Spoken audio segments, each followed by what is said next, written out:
We have struck a deal that is going to be an incredible result for the drivers in the state of Minnesota.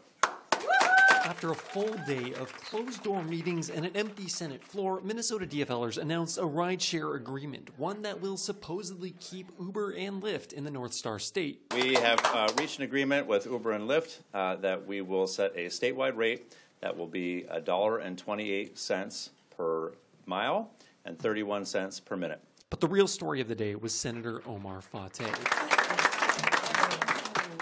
It's been 2 long years.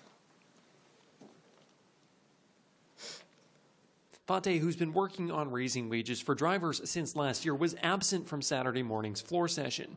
After passing a single bill, the Senate went silent for 12 hours. Asked if his absence was intentional to force an agreement on the bill, Fateh was non-committal. Senator Fateh, did you withhold your votes on other budget bills in order to get this deal?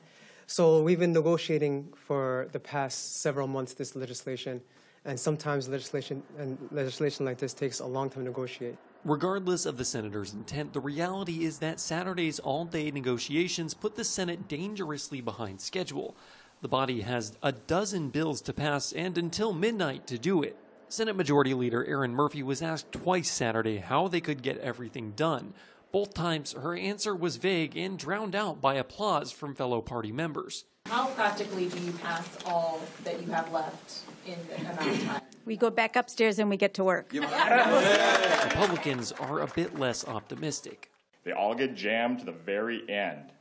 And then now Republicans are going to be blamed for slowing up the session when we are just trying to understand what's in this bill. We haven't seen these bills before. And now you're going to say that it's our fault for doing this? Either way, expect a jam-packed final day in the legislature as both bodies try to make up for lost time. Reporting in St. Paul, I'm Quinn Gorham.